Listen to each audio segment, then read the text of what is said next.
is Harry's third year in Hogwarts, and someone called Sirius Black escaped from Azkaban, and there's rumours about him being a Death Eater. So this film got released 18 months after Chamber of Secrets to give films each time that's required.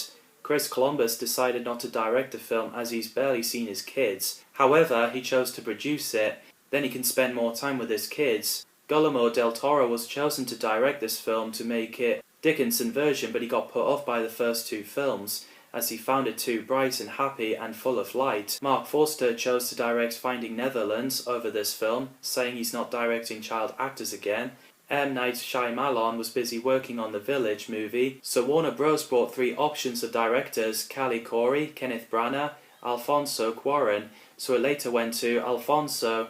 He did hesitate at first because he hasn't read the books and seen the films, so Guillermo del Toro encouraged him to read the books, and well, he did and became the fan of the books, so Alfonso chose to direct it. J.K. Rowling loved his film, Why Tu Mama Tambien and A Little Princess.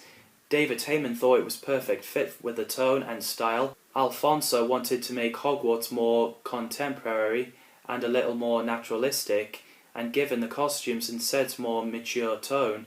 So the scenes got filmed in Loch Shee. These characters from the first two films made a return. Michael Gambon played Professor Albus Dumbledore from this film and the rest of Potter films, replacing Richard Harris. The actors were considered replacing him were Christopher Lee, but he turned it down for commitments. So it went to Ian McKellen, but he turned it down because it was too similar playing Gandalf in The Lord of the Rings. Richard Harris's family suggested Peter O'Toole, but the producers wouldn't have it because the concern of his age and health. Gary Oldman played Sirius Black, Harry's godfather, who escaped from Azkaban after being locked up for 12 years, being accused of betraying Harry's parents to Voldemort. Gary accepted the part for money as he hasn't taken on any major work for a few years, and he's definitely one of my favourite characters from the Potter franchise. David Thewlis played Remus Lupin, the teacher of defence against dark arts, a werewolf and a friend of Lily, James and Sirius, and was Peter. David was originally going to play Professor Quirrell before it went to Ian Hart. He encouraged David to take the role as Lupin, so he read part of the first book, then the third one as he got the part, and he's watched the first two films. Timothy Spall played Peter Pettigrew, aka Wormtail, who was a friend of Lily and James Potter, but he revealed that he betrayed them to Voldemort, and he wasn't killed. After the rumour spreading about Sirius killed him, the only thing that left was his finger. Emma Thompson played Professor Sybil Trelawney, who teaches divination. Warwick Davis was originally just playing the conductor for Hogwarts students doing the choir, but because Flitwick's absence of the script, that's what he ended up look like in the rest of the films. Marge is played by Pam Ferris. Not that Marge. There we go. Vernon's sister, who says nasty things about Harry's parents, which resulted her blowing up into helium balloon and flying away, which is a funny scene. Lee Ingleby played Stan Shunpike, the night bus conductor. Dawn French played the Fat Lady, a moving painting at Hogwarts replaced Elizabeth Spriggs. There's great casting here. I love the night bus scene. It's a blast to watch. Take her away, Ian. Yeah, take it away, Ernie. It's going to be a bumpy ride. And especially the decapitated, wisecracking Rastafarian air freshener, voiced by Lenny Henry. There's a lot of scary stuff in there, like the dog appearing, Sirius Black and the Dementors in the train.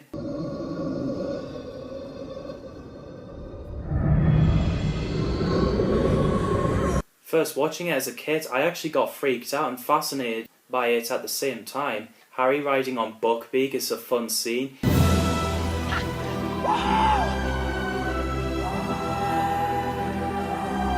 And you can see Buckbeak taking a poo. Gross, it's pretty funny. I love the idea of Boggart where anything you're scared of pops up, then turn it into something funny.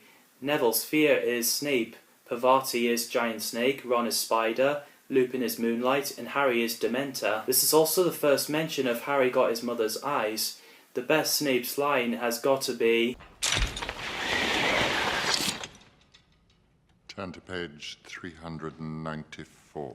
Fantastic number to pick out of all of them. Turn to page 394.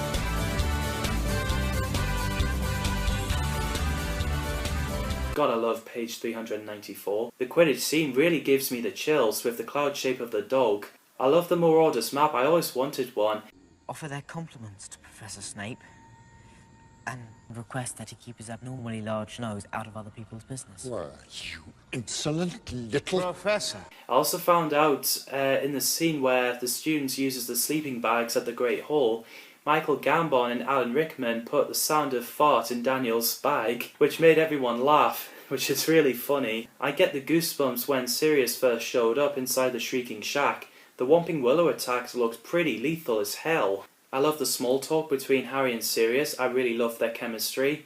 And there's a great idea with the time turning as well. The differences from the book is that Harry's parents' connection to Marauders Map is briefly mentioned in the film. Sirius' backstory is cut, and so is Snape's potion class. The romantic between Ron and Hermione, and also Harry and Cho Chang. The bit where Harry says, "I'm gonna kill him," in the book, he said he's too stunned to move. I really enjoyed Prisoner of Azkaban. The effects is great, the direction by Alfonso Cuarón, music by John Williams are fantastic. Next is Harry Potter and the Goblet of Fire.